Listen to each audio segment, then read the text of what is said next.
welcome back to the channel and thank you for checking out today's video. Today we're going to be going over my buys for the month of August, which includes the total number of shares I bought, how much I spent to get those shares, and the expected dividend increase from those shares. We're also going to go over which of my holdings paid me out in the month of August and any and all accounts where money was received. We're going to look at my monthly total for August and compare that to August of 2021 to check for growth. We're going to look at my overall portfolio. And last but not least, we're going to do a goal checkup and look at some accomplishments over the last month. Now, let's jump right into the buys I made for August 2022. So the first account we're going to go over is my IBA, which is my retire early account. I was able to add to all 11 of my positions on 10 different days this month. And here's how that went. I spent $142.34 on Apple to receive 0.877 shares at an average cost of $165.32. I spent $113.90 on AbbVie to receive 0.95 shares at an average cost of $138.56. I spent $61.60 on APD to receive 0.263 shares at an average cost of $259.67. I spent $105.35 on Illinois Toolworks to receive 0.517 shares at an average cost of $204.49. I spent $144.84 on Microsoft to receive 0.53 shares at an average cost of $274.90. I spent $105.33 on NextEra Energy to receive 1.203 shares at an average cost of $87.64. I spent $105.25 on Nvidia to receive 0.626 shares at an average cost of $171.44. I spent $128.05 on Pool Corp to receive 0.366 shares at an average cost of $362.17. I spent $139.55 on Starbucks to receive 1.725 shares at an average cost of $85.46.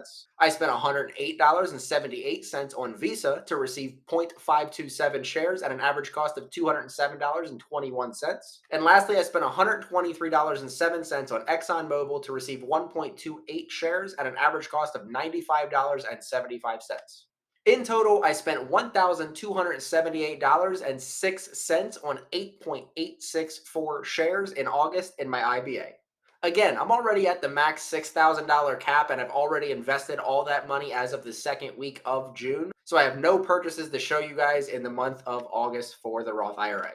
Now let's dive into the purchases made in my 401k. I added the two different positions on 2 different days this month, where I spent $525.54 on FIAM to receive 7.181 shares. And then I spent $350.36 on FSKAX to receive 3.03 shares. In total, I spent $875.90 on 10.211 shares in August in my 401k account. And the last account to go over, we have the HSA. I'm only contributing to one position in this account at this time, and I was able to add to that position on 12 different days this month. In total, I spent $393.17 on SCHD to receive 5.278 shares at an average cost of $74.78.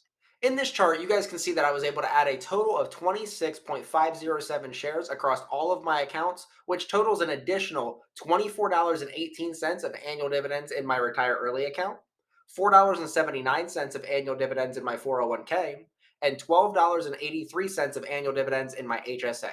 All of that totals up to an additional $41.79 on the $2,547.13 I invested for the month of August. Next, we're going to look at the IBA and we're going to see who paid me, when they paid me, how much they paid me, and how much in free shares I was able to receive. On August 8th, I received $6.78 from APD, which was dripped, getting me another 0.026 shares. On August 11th, I was paid again, this time by Apple, receiving $2.44, which was also dripped, getting me another 0.015 shares. On August 15th, I received $17.73 from AbbVie, which was dripped, getting me another 0.125 shares. I got paid again on August 25th. This time it was from Pool Corp, giving me another $3.52, which was dripped, getting me another 0.01 shares. I got paid the very next day on August 26th, $7.64 from Starbucks, which again was dripped, getting me another 0.089 shares. And the last payment I received was $1.31, which is just interest payment on the cash I had in the account, and that was just added right back into the cash balance. So in the month of August, I ended up making $39.42, which is a 43.6% increase from August of 2021, where I made $27.46. So I didn't receive any dividends in the month of August in the Roth IRA, but make sure you guys stay tuned for next month's video because September has a lot of dividends coming. And the same goes for the 401k. No dividends were received in the 401k, except I don't have anything special coming in September. I believe the next 401k dividend payment is in December, so stay on the lookout for that. And I did receive something small in the HSA this month. On August 31st, I received 22 cents. Again, this is just a interest payment on the cash that was in the account that was added back to that cash balance. But with that being said, I did make 22 cents in my HSA this month, which is a infinity percent increase over August of 2021 when I made $0.00. So there's that. And before we get to the final recap, please remember to hit the like button to help out the channel. Don't forget to subscribe and ring the bell so you guys get notified every Monday and every Friday when I post new content.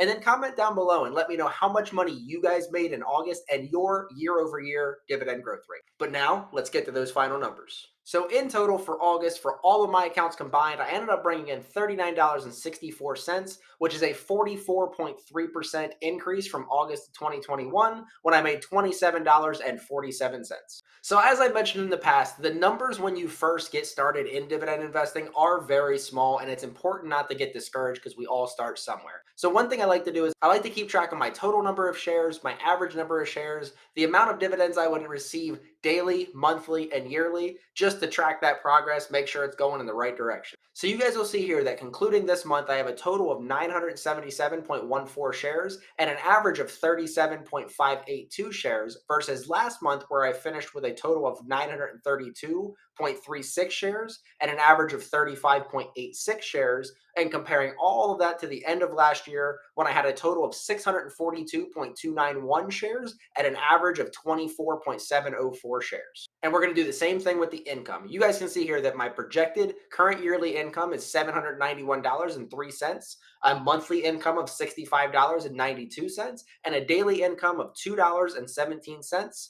Versus last month where I ended with projections of $739.29 per year, $61.61 per month, and $2.03 per day, and comparing all of that to the end of last year where I had projections of $356.30 per year, $29.69 per month, and 98 cents per day. And we're going to finish the video going over some goals and accomplishments for quarter three to this point. So one of my goals for quarter three was to balance out my IBA account between all of my holdings. And as of the making of this video, I am now 100% balanced out in every single one of my individual holdings in the IBA account. And my allocation percentages go as follows. We have Apple and Microsoft at 11% each. We have AbbVie, Pool Corp, and Starbucks at 10% each. We have APD, Illinois Toolworks, NextEra Energy, NVIDIA, Visa, and ExxonMobil all at 8% each. Now that all these are balanced out, I can really focus on increasing my shares in each position, and I can also look at possibly adding another additional stock in the future and reducing some of these percentages to get them closer in line to that 5% that I strive for. And lastly, we have some news and accomplishments. So I'm now averaging over 10 shares per dividend company in the IBA account, so that's really cool. I also hit my first company with over 20 shares, and that's ExxonMobil. I'm also almost done with the dividend growth rate tracker that I've been working on, so stay tuned for that. I just hit over 500 total shares in my 401k account, also pretty cool. And lastly, I'm also over 10 shares in my newest position in the HSA SCHD, which I just began last month. So if you guys are bored and looking for some quality dividend stocks to look into, make sure you guys are checking out this video for my top 5 stocks of the week. But until next time, see you.